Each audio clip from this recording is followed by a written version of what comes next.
ஒரு அழகான சிம்மாசனம் உங்களுக்காக காத்துக்கிட்டு இருக்குது.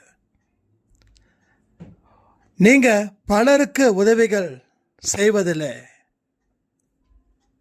வல்லவரா இருப்பீங்க. நீங்க அவரை உங்க மனசுல சிம்மாசனத்தை வச்சு அதுல உட்கார வச்சா அத்தனை விஷயங்களும் நல்லதே நடக்கும். விட்ட கண்ணீர் ஒவ்வொரு படிக்கட்டா மாறும். உங்களுக்கு எதிராக சதி செய்தவர்கள் உங்களுக்கு உதவி செய்வதற்காக காத்துக்கிட்டும் இருப்பார்கள். உங்களோட போக்கு ஒரு பிரம்மாண்டமான ஒரு வழியை ஏற்படுத்தும். மனசுல இருக்கிற பாரமும் சுத்தமா அதுல இருந்து சக்தியும் பிறக்கும். நீங்க என்னைக்குமே சக்தி வாய்ந்தவன் அப்படின்றத உணருங்க. இந்த பிரபஞ்சம் உங்க கூட கனெக்ட் பண்ணுது. நீங்க செய்யக்கூடிய ஒரு விஷயமும் உங்களுக்கு நடக்கவும் போகுது. அதிர்ச்சிகள் வேண்டாம்.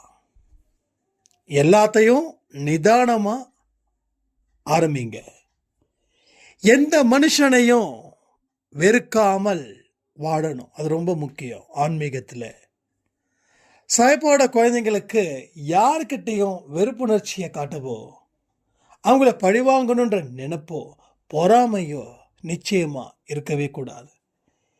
இதை எல்லாத்தையும் தாண்டி வர முயற்சிகள் செய்யணும்.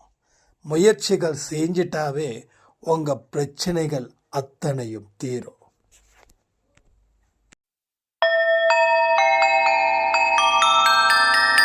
ஓம் சாயிரா சாயிரா, ஓம் சாயிரா சாயிரா, ஓம் சாயிரா சாயிரா, அன்பே சாயிரா, பேரன்பே சாயிரா, அகிலம் தளிக்க ஆத்மா விழிக்க அனுதினம் சாயிரா, எங்கள் அன்பே சாயிரா.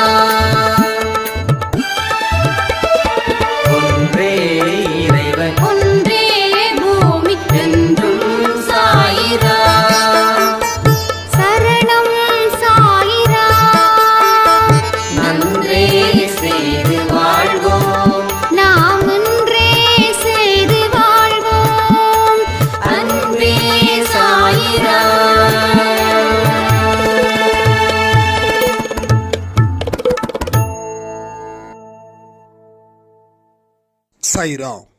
என் உயிரின் உயிரானவர்களே, ஒரு முக்கியமான ஒரு வார்த்தைங்க. இந்த வார்த்தை யாரோடைய வாழ்க்கையில உயிர் கொடுத்திருக்குது அப்படின்றது தான் இப்ப கேள்வி. இந்த ஒரு வார்த்தை நிறைய சாய்பாவோட குழந்தைங்களுக்கு பயன் அளிச்சிருக்குது. இன்னைக்கு நீங்க இவ்வளவு பெரிய துக்கத்தை சம்பாதிச்சிருக்கீங்க. இத செலவு பண்ணணும். செலவு பண்ணாதன்னு நம்மளை விட்டு போகும். ஸோ துக்கத்தை செலவு பண்ண இந்த ஒரு வார்த்தை உங்க வாழ்க்கையில கண்டிப்பா பயன்படும். இங்க நிறைய பேரு துக்கத்தை செலவு பண்ணாம இருக்கீங்க. துக்கத்தை சேமிச்சு வச்சிருந்தா அது அந்த துக்கம் குட்டி போட்டுக்கிட்டே இருக்கும். அப்போ அப்பப்போ அதை செலவு பண்ணிக்கிட்டே இருக்கணும். இல்லைன்னா பிரச்சனையும் பாதிப்பும் உங்களுக்கு மட்டும்தான்.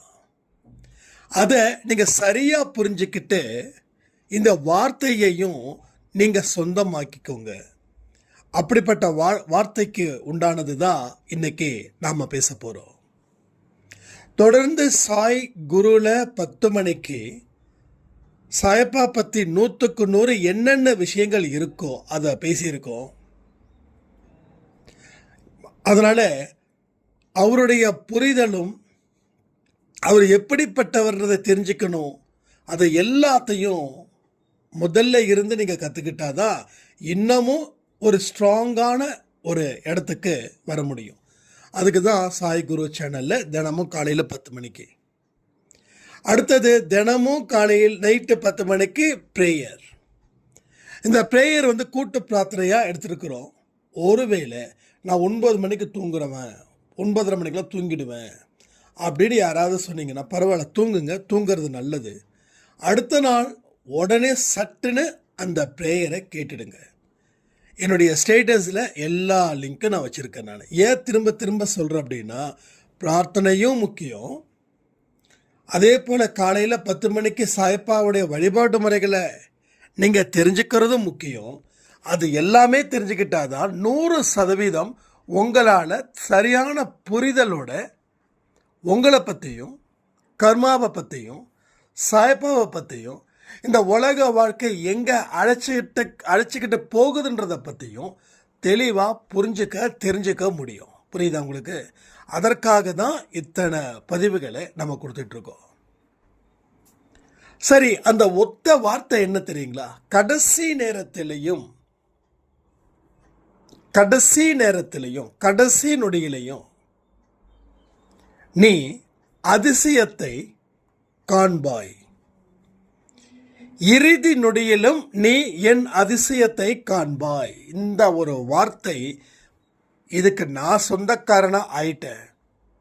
இன்னும் எத்தனை பேர் இந்த வார்த்தையின்படி உங்களுக்கு அதிசயத்தை கடவுள் கொடுத்துருக்காரு அப்படின்றதையும் கமெண்ட் பண்ணுங்க. கமெண்ட் பண்ண தெரியாதவங்க வாட்ஸ்அப்பில் எனக்கு ஒரு ஆடியோ கிளிப் அனுப்புங்க. 2 நிமிஷம் போதும், அதுக்கு மேலே ஆடியோ கொடுக்க வேண்டாம். அப்போ உன்னுடைய நம்பிக்கை இறுதி நொடியில் வரைக்கும் இருக்கணும். இறுதி நொடி வரை உனது நம்பிக்கை இருக்கணும். அதாவது ஒரு முதலை உங்களை முழுங்குதுன்னு வச்சுக்கோங்களேன். ஒரு முதலை உங்களை முழுங்குது. உங்கள் கால் எல்லாம் உள்ளே போகுது, தலை மட்டும் நிற்குது. அந்த நேரத்தில் கூட உங்கள் தலையை பிடிச்சி இழுத்து உங்களை காப்பாற்ற முடியும் சாயப்பாவில். அந்த எதுக்கு உதாரணத்துக்கு சொல்கிறேன்னா, அதுதான் இறுதி நிமிடம் வரை நான் அதிசயத்தை உனக்கு காண்பிப்பேன். நம்ம நம்பிக்கை இல்லாமல் மனசு உடைஞ்சு போயிடுது. கடைசியில் இவரை நம்புனே, இவர் இப்படி பண்ணிட்டாரு அப்படின்னு சொல்லும்போது வாழ்க்கையை இழந்தது போல ஒரு ஃபீல் மட்டும் இல்லை, நிறைய பேர் வாழ்க்கையை இழந்தும் போயிருக்காங்க. எந்த மனிதனாலையும் கொடுக்க முடியாததை சாயப்பா கொடுப்பாரு. எந்த மனிதனாலையும் கொடுக்கவே முடியாதது தான் கடவுள் கொடுப்பாரு. ஒன்றும் இல்லை, ஒரு 10 பேர் இருக்கிற இடத்துல ஒரு தீ 10 எரியுது. அந்த இடத்துல தாத்தா இருக்காரு, பாட்டி இருக்கிறாங்க, அம்மா இருக்காங்க, அப்பா இருக்காங்க, பையன் இருக்காங்க, பேத்தி இருக்காங்க, எல்லாம் இருக்காங்க. தீ 10ன்னு தெரிஞ்சா அந்த 10 பேரும் முதல்ல தன்னை காப்பாற்றிக்க ஓடுவாங்க. தன்னை ஒரு இடத்துல சுதாசீனப்படுத்திக்கிட்டு அதற்கு அப்புறமா யாரெல்லாம் நம்ம கூட இருக்காங்க, சேஃபாக இருக்காங்களான்றது அதுக்கப்புறம் தான் அவங்க யோசிப்பாங்க. ஏன்னா ஒரு மனுஷனுக்கும் முதல்ல தனக்கு உண்டான உயிர் பயம் மட்டும்தான் இருக்கும். நான் குறை சொல்லலை. மனுஷனுடைய ஹியூமன், மனுஷனுடைய பிரைன், மனுஷனோட மைண்டு எல்லாமே அப்படி உருவாக்கப்பட்டது தான். அதான் நான் சொன்னேன், எந்த மனிதனாலையும் கொடுக்க முடியாததை சாயப்பா கொடுப்பாரு. அந்த ஒரு வார்த்தையையும் மனசில் வச்சுக்கோங்க. ஒரு வார்த்தைகளும் உங்கள் மனசில் ஆழமாக போகணுன்னு தான் ஒவ்வொரு வார்த்தைக்கும் ஒவ்வொரு உதாரணத்தை நான் இங்கே கொடுத்துக்கிட்டு இருக்கிறேன். இறுதி நொடியில் அற்புதத்தையும் அதிசயத்தையும் காண்பாய். 2வது, மற்ற மனிதர்களால் கொடுக்க முடியாத ஒரு பெரும் வாழ்க்கை, பெரும் பாதுகாப்பை, சந்தோஷத்தை யார் தருவார்? உங்கள் சாயப்பா, நம் சாயப்பா நிச்சயமாக தருவார். அப்போ மனசை எந்த இடத்துலையும் உடையாமல் பார்த்துக்கணும். உடஞ்சிடுச்சுன்னா ஒட்ட வைக்கிறது ரொம்ப ரொம்ப கஷ்டம். ஆனால் இங்கே நிறைய பேரோட மனசு உடஞ்சிருக்கு, 2ஆக பொழந்திருக்குதுன்னு கூட சொல்லலாம். இதை ஒட்ட வைக்க தான் சாயப்பா வந்திருக்கிறாருன்னு நான் சொல்லுவேன். அப்போ நீங்க அவரை நம்பி உங்க இதயத்தை கொடுத்தா அவர் பிளந்து போன இதயத்தை ஒன்றாக ஒட்ட வைத்து வாழ்க்கையில கன நேரத்தில் ஒரு மாற்றத்தை ஏற்படுத்தி உங்க வாழ்க்கையை சீரும் சிறப்புமாக மாற்றி உங்களை ஒரு ராஜ கம்பீரத்தோட வாழ வைத்து உங்களுக்கு தேவையான அத்தனை உதவிகளையும் வழங்கி நீங்க பலருக்கு உதவிகள் செய்வது போல உங்களை வாழ வைப்பார், உங்களை அழகுபடுத்துவார். அழகான சிம்மாசனத்தில் உங்களை கால் மேல கால் போட்டு உட்கார வைத்த அழகு பார்ப்பவர் தான் நமது சாயப்பா. அப்போ நம்ம ஒவ்வொரு ஆக்டிவிட்டீஸும் மைண்ட் அளவில் இருந்து தான் ஸ்டார்ட் ஆகணும். அதுதான் உடல் ரீதியாக செயல்படுத்த முடியும். உடல் ஆரோக்கியமாக இருக்கணும், அப்போதான் உயிர் ஆரோக்கியமாக இருக்கும். உயிரும் உடலும் ஆரோக்கியமாக இருந்தால் வாழ்க்கையும் ஆரோக்கியமாக ஒரு நொடி பொழுதும் அவருடைய வாசனை, இந்த கருவறை வாசனை எப்படி இருக்குமோ அதே போல அவருடைய வாசனையை நாம் உணர முடியும். நம்ம வீட்டில் அடிக்கடி அவருடைய நடமாட்டம், அந்த சுருட்டு வாசனை, சாம்பிராணி வாசனை எல்லாமே கலந்து கலந்து கலந்து கலந்து இருக்கும். இப்போ முந்தானத்தை நைட்டு ஆரத்தி எடுக்கும்போது சின்ன வெட்டுக்கிளி, அந்த வெட்டுக்கிளி ஆரத்தி தட்டில் இருக்குது. அதில் இருந்து பாஸ் ஆகி சாயப்பா பின்னாடி அன்பே சாய் ஒட்டியிருக்கோம் இல்லையா சிலைக்கு பின்னாடி, அந்த போஸ்டரில் அங்கே போய் நிற்குது.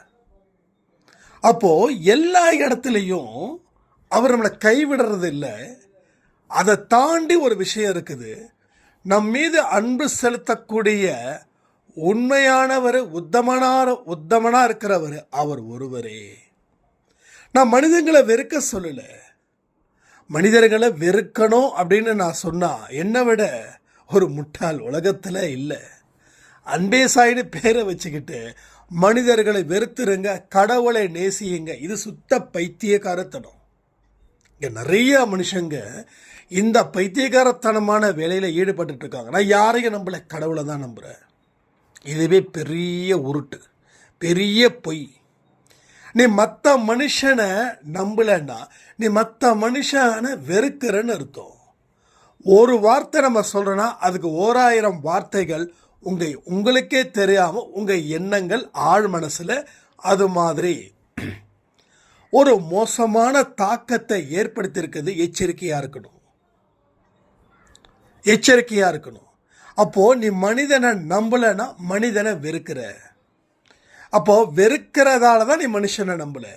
அப்போது மனிதனை வெறுத்தா கடவுள் உனக்கு எந்த வகையில் உதவி செய்வார்? கடவுள் மனிதர்கள் மூலமாக தான் உதவி செய்யணும். புரியுதா? நான் மனிதர்களை வெறுத்து இருந்தா எனக்கு இந்த ஒரு பிஸ்னஸில் இத்தனை மனிதர்களை எனக்கு அழைச்சி கூப்பிட்டு வந்திருக்க மாட்டார்.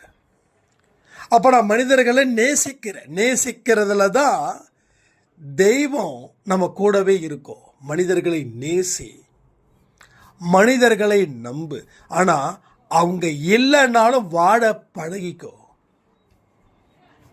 பில்லா படத்தில் ஒரு ஒரு ஒரு லைன் இருக்கு, ஆனால் அதான் ரிங்டோனாக வச்சுருக்கேன். யாரோ வந்தார்கள் நேற்று, வந்தது சுவடில்லை இன்று, நீ என்ன நான் என்ன பந்தம் அப்படின்னு. அது வெறுக்கிற மாதிரியும் வச்சுக்கலாம், ஆனால் உண்மையான தத்துவமும் வச்சுக்கலாம். யார் வேணாலும் வருவாங்க, அன்பு செலுத்து. யார் வேணாலும் உன்னை விட்டு போவாங்க. போகிறதால அவங்கள வெறுத்துறாத. போனதுக்கப்புறம் உங்ககிட்ட என்னென்னமோ பேசுவாங்க, இல்லை உன்னை பற்றியும் வேறு யார்கிட்ட எதை வேணாலும் சொல்லுவாங்க. அதை பற்றி நீ கவலைப்படாத. உன் கூட இருக்கும்போது உன்னை உயர்த்தி பேசுகிறவங்க உன்னை விட்டு போகும்போது உன்னை தாழ்த்தி பேசுவாங்க. இது அவனுடைய இயல்பு மட்டும் இல்லை, பிறந்த எந்தெந்த மனிதன் எல்லாம் இந்த மனித பிறவியை எடுக்கிறானோ அத்தனை பேரும் அப்படிப்பட்டவர்கள் தான். அப்போ நீ வெறுத்த என்ன, விரும்பி என்ன, எல்லாமே சரிசமமான மனநிலையில் வச்சுக்கோ. அப்போ அவன் உன்னை பேசுகிறான்றதுக்காக உன்னை வெறுக்காத. இன்னொருத்தனும் வருவான், இதே மாதிரி உன்னை உச்சத்தில் வச்சு பேசுவான். உன்னை விட்டு போகும்போது காலில் போட்டு கசக்குவான். அப்போது வந்த மனிதர்கள் எல்லாம் இப்படி தான் இருப்பாங்க. உன்னை விட்டு போன மனிதர்களும் இதே மாதிரி தான் இருப்பாங்க. எந்த மாற்றமும் இங்கே இல்லை. புரியுதா உங்களுக்கு? ஸோ அந்த மாதிரி தான் நம்ம மனதை நாம் ப்ரிப்பேர் பண்ணணும். அப்போ தான் நம்ம வாழக்கூடிய வாழ்க்கைக்கு அர்த்தத்தை தேட முடியும். வாழக்கூடிய வாழ்க்கை எப்படிப்பட்டது அப்படின்றத இந்த உலகத்தில் நம்ம வாழும்போதே பிறருக்கு சொல்லிக் கொடுக்கலாம். உண்மையை சொல்லட்டுமா, நீங்கள் வளர வளர உங்கள் சொந்த பந்தங்களுக்கு அத்தனை பேருக்கு பொறாமை ஜாஸ்தியாகவே இருக்கும். நீங்கள் நினைக்கலாம் உலகமே உங்களை கொண்டாடும் போது, ஆனால் நம்ம சொந்தம் நம்ம பந்தம் கொண்டாடலையே அப்படின்னு. அப்போது நீங்கள் சொந்தத்தை வெறுக்கக்கூடாது. உண்மை என்ன? உலகம் உங்களை கொண்டாடுது. அப்போ இவங்க அவங்க சொந்தத்தில் இருக்கிறவங்க கொண்டாடலையா? சந்தோஷம். அதுக்காக அவங்கள உயர்த்தியும் இவங்கள தாழ்த்தியும் வைக்கக்கூடாது. எந்த மனிதனையும் உயர்த்தாத, எந்த மனிதனையும் தாழ்த்தாத. நீயும் உயர்ந்தவனும் இல்லை, நீயும் தாழ்ந்தவனும் இல்லை. உன்னை வச்சு தான் இந்த உலகத்தை நீ பார்க்குற. அப்போ உன்னை எதுக்குள்ள வச்சு இந்த உலகத்தை பார்க்குறன்றத நீ தெரிஞ்சுக்கிட்டாதானே உலகத்தை பற்றி புரிஞ்சுக்க முடியும். ஸோ நீயே உலகம், நீயே சக்தி, நீயே எல்லையில்லாத சக்தியானவன். உண்மையிலே சொல்கிறேன், நானும் சக்தியாக வாய்ந்தவன். கேட்டுக்கிட்டு இருக்கக்கூடிய நீங்களும் சக்தி வாய்ந்தவன். உங்கள் குடும்பத்தில் இருக்கக்கூடிய அத்தனை மனிதர்களும் சக்தி வாய்ந்தவர்கள் தான். ஆனால் எந்த சக்தி லீடு எடுக்குதுன்னு பார்க்கணும். அந்த சக்தி உங்களை வழி நடத்துதுன்னு அர்த்தம். நீ எல்லா மனிதனையும் விரும்புறியா? நல்ல சக்தி உனக்கு லீட் கொடுக்குது. எல்லா மனிதனையும் வெறுக்கிறியா? கெட்ட சக்தி உனக்கு லீட் கொடுக்குது. ஸோ இந்த கம்பேரிஷன் இஸ் வெரி இம்பார்ட்டன்ட். இந்த கம்பேரிஷன் பண்ண தான் நாம் எந்த சக்தி நம்மளை லீட் பண்ணுதுன்னு தெரிஞ்சுக்கலாம். இன்றைக்கி எத்தனையோ மனுஷங்களை நீங்கள் வெறுக்கலாம், வெறுத்து ஒதுக்கி இருக்கலாம். ஆனால் இனி அந்த கதவு திறக்கணும். அந்த கதவு திறந்தாதான் கடவுள் உள்ளே வர முடியும். ஸோ டோர் ஓப்பனில் இருக்கணும். Open is must. அப்போ தான் God will come. Otherwise is not come in your life. அப்போ நீ யாரையும் வெறுக்காத. வெறுக்கிற வரைக்கும் உன்னுடைய கதவு பூட்டப்பட்டு உள்ளது. நேசிக்க ஆரம்பிச்சிடை, உன்னுடைய கதவு திறக்கப்படும். திறக்கப்பட்ட கதவுல கடவுள் வாசம் செய்வார். உன் அருகில் இருந்த உனக்கு தேவையான ஒரு விஷயத்தையும் பார்த்து பார்த்து பார்த்து செய்வார். எப்படி தெரியுமா செய்வார்? சொல்லட்டுமா? கை குழந்தைக்கு பெத்த தாய் எப்படி பார்த்துப்பாளோ அதுபோல உன் தேவன், உன் சாய் உன்னை பார்த்து கொள்ளுவார். இது உண்மையான வார்த்தை. ஆனால் நாம் என்னைக்குமே சாய்பாவுக்கு கை குழந்தை தான், தவணம் குழந்தை தான். குழந்தைக்கு அறிவு அவ்வளவு தான். ஆனால் பெத்த தாய்க்கு தான் அறிவு இருக்குது. அதே போல் சாய்பாவுக்கு தான் இங்கே அறிவு இருக்குது. we are child. ஸோ ஒரு குழந்தை மனநிலையில் நீங்கள் இருக்கணும். குழந்தைக்கு யாரையும் வெறுக்க தெரியாது, ரைட்டா? அந்த இடத்துல நீங்கள் நின்னீங்கன்னா நீங்கள் பாஸ். அந்த இடத்துல நீங்கள் நிற்கலைன்னா நீங்கள் ஃபெயில். அந்த இடத்துல நின்னாதான் கடவுள் உன் பக்கம் நிற்பார், உனக்கு தேவையானதை செய்வார். உன் வாழ்க்கை வெறுக்கிற வாழ்க்கையாக இருந்தால் அதில் சுவாரஸ்யமே இருக்காது. உன்னுடைய முகம் வாடி போய் நிற்கும். நான் எத்தனையோ பேரோட முகத்தை பார்த்துருக்கேன். அதில் 100 பேர் முகத்தில் 1-2 பேர் முகம்தான் வாடாத முகமாக இருக்கும். மீதி 90, 95, 98 பேரோட முகமும் என்னதான் அவங்க ஆர்டிஃபிஷியலாக தன்னுடைய முகத்தை அழகுப்படுத்தினாலும், ஆர்டிஃபிஷியலாக ஒரு ஸ்மைலிங் கொடுத்தாலும் ஒன்றுமே எனக்கு அந்த வித்தியாசம் நல்லாவே தெரியும். அப்போது அகத்தின் அழகு முகத்தில் தெரியும். இங்கே கலர் முக்கியம் கிடையாது. ஏன்னா நானுமே ஒரு மாநிறம்தான். ஆனால் ரொம்ப பிளாக்காக இருக்கிறவங்க கூட ரொம்ப அட்ராக்டிவாக இருப்பாங்க. கவனித்து பார்த்தீங்கன்னா தெரியும். ஏன் அப்படின்னா அவங்க அகம் சுத்தமாக இருக்குது, அவங்க யாரையும் வெறுக்கலை, அவங்க சுறுசுறுப்போடு இருக்கிறாங்க, அவங்க கள்ளம் கபடம் இல்லாதவர்களாக இருக்கிறாங்க. அதனால் அவங்க முகத்தில் அவ்வளவு ஒரு தேஜஸ், அவ்வளவு ஒரு ஸ்மைல், அவங்கள பார்க்கும்போது ஒரு மரியாதை கொடுக்குற அளவில் அவங்க இருப்பார்கள். அப்போ எங்க இருந்து வருதுன்றது முக்கியம்.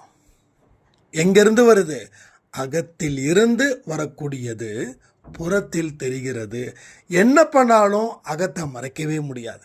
அப்போ நீ பல பேர் வெறுக்கிற, எல்லாரையும் கேவலமாக பேசுகிற, காரியத்தை சாதிக்க பயன்படுத்திக்கிற, அந்த காரியம் நடந்துடுச்சுனாலும் இல்லை இவனால் அந்த காரியம் நடக்கலைனாலும் அவனை தூக்கி எறிகிற. இப்படி நீ செய்தால் உன்னையும் செய்வார்கள் எதிர்காலத்தில். அன்னைக்கு தான் அந்த வழி தெரியும், இப்போ வழி தெரியாது. இப்போ வழி தெரியலன்றதுக்காக வழியே இல்லைன்னு சொல்லிட முடியாது. இந்த வழி தெரிய வேண்டிய நேரத்தில் தெரிஞ்சிடும். அனுபவத்தை வச்சு சொல்கிறேன். தயவு செய்து எத்தனை தயவு வேணாலும் நான் சொல்லுவேன். பட் அன்பே சாய் குடும்பத்தில் அந்த வழியை நீங்கள் எதிர்காலத்தில் பெறக்கூடாதுன்றது என்னுடைய ஆழமான பிரார்த்தனை. உங்களில் ஒருவனாக இருந்து ஏற்றுக்கோங்க, இல்லை சாயப்பா சொல்லக்கூடியவனாக இருந்து ஏற்றுக்கோங்க. ஆனாலும் நாம் ஜெயிக்கணும். அன்பே சாய் குடும்பம் என்னைக்கும் நிமிர்ந்து வாழணும், தலை நிமிர்ந்து வாழணும், தலை தாழ்ந்த கூடாது. தலை தாழ்ந்து போன அத்தனை பேருக்கும் தலை நிமிரணுன்றது அன்பே சாய் குடும்பத்தில் இருக்கக்கூடிய முக்கியமான குறிக்கோள். நம்ம அன்பே சாய் குடும்பத்துக்கும் கொள்கைகள், கோட்பாடுகள் எல்லாமே இருக்கு. இந்த 48 நாள் பயிற்சி வாட் அ லெவல், வேற லெவல். ஸோ ரொம்ப அழகும் ரொம்ப அற்புதமும் அதிசயத்தக்கதுமாகவே இது இருக்குது. ஸோ இன்றைக்கி லைவ் நான் சொல்லியிருந்தேன், இன்றைக்கி நம்ம லைவுக்கு வரல. ஸோ லைவ் வந்து கண்டிப்பாக சண்டே நான் உங்களுக்கு டைமிங் சொல்லிடுறேன். எனக்கு கொஞ்சம் அவுட் ஆஃப் ஸ்டேஷன், கொஞ்சம் ரிலாக்ஸ் பண்ணுங்கள், கொஞ்சம் ரிலாக்ஸ் எடுத்துக்கோங்க. நான் வெஜிடேரியன் ஸ்டார்ட் பண்ணுங்கள், பட் லிமிட்டாக இருக்கணும். ஆரோக்கியம் முக்கியம். இல்லை எனக்கு பிடிக்கலைன்னா ரொம்ப சந்தோஷம், பட் உடலோட ஆரோக்கியத்துக்காக மட்டும் இனி நம்ம உணவு எடுக்கிறத பார்த்துக்கோங்க. அது கொஞ்சம் ருசியாக இருக்கிற மாதிரியும் பார்த்துக்கோங்க. ரைட்டா? ருசியை பேஸ் பண்ணி உட்கொள்ள வேண்டாம், ஆரோக்கியத்தை பேஸ் பண்ணி உட்கொள்ளுங்கள். கொஞ்சம் ருசியாக இருக்கிறது போலவும் பார்த்துக்கோங்க. நிறையா ஃப்ரூட்ஸ் எடுங்க. இதை பற்றி கம்ப்ளீட்டாக நம்ம லைவில் பேசலாம். லைவில் நிறைய கேள்விகள் கேளுங்க, எக்கச்சக்கமான கேள்விகள் கேளுங்க. உங்களுக்கு என்ன கம்ஃபர்டபுள் டைம்னு சொல்லுங்கள். லைவ் சண்டே வந்து லைவ் வச்சுக்கலாம். உங்கள் கம்ஃபர்டபுள் டைம் சொன்னீங்கன்னா தான் நான் அந்த டைமில் வந்து ஃப்ரீ பண்ணி நம்ம லைவ் கொடுக்க முடியும். எல்லாமே உங்கள் choice, not my choice, your choice. சரிங்களா? வாழ்க்கையில் ஜெயிக்கணும், வெல்லணும், இது ஒன்று தான் அன்பே சாயோட அடிப்படை சித்தாந்தம். இதை நம்ம சரி பண்ணி வாழ்க்கையை வாழ்வதற்கு உண்டான அத்தனை முயற்சிகளையும் நாம் எடுக்க வேண்டும். அன்பே சாய்க்கு டிஷர்ட்ஸ்க்கு வந்து கேஷ் அனுப்பியிருக்கீங்க. ஸோ இன்றைக்கி ஆஃப்டர்நூன் தான் டிஷர்ட்ஸ் எல்லாமே கைக்கு ஹேண்ட் ஓவர் ஆகும். வந்த உடனே ஒன்று இன்றைக்கி இல்லை நாளைக்கு வித்தின் 2 டேஸ்க்குள்ளே நான் வந்து டிஸ்பேச் பண்ணிவிடுவேன். டிஸ்பேச் பண்ணதுக்கப்புறம் உடனுக்குடன் நீங்கள் யாரெல்லாம் எனக்கு அனுப்பியிருக்கீங்களோ அவங்களுக்கு அந்த பிஓடி ப்ரூஃப் ஆஃப் டெலிவரி அதுக்கு உண்டான ரிசிப்ட் வந்துடும். அதை நீங்கள் வந்து பத்திரமா வச்சுக்கோங்க. அடுத்த 2 நாளுக்குள்ளே உங்களுக்கு டெலிவரி ஆகிடும். இன்னும் இது வரைக்கும் யாருக்கும் அனுப்பலை, அதனால் ஃபீல் பண்ண வேண்டாம். நீங்கள் அனுப்பிட்டீங்களான்னு தெரில அப்படின்னு கேட்குறீங்க இல்லையா? நாங்கள் அனுப்பலை, ஏன்னா இந்த டிஷர்ட்ஸ் வரலை, லேட் ஆகிட்டே இருக்குது வர்றதுக்கு. ஸோ இன்றைக்கி ஆஃப்டர்நூனுக்குள்ளே நிச்சயமாக வந்துடும் சொல்லியிருக்காங்க. ஸோ திரும்பவும் சொல்கிறேன், வெற்றி நிச்சயம், சாயின் சத்தியம் சொல்லி இந்த பதிவை நான் முடிக்கிறேன். ஜெய் சாய்ராம்.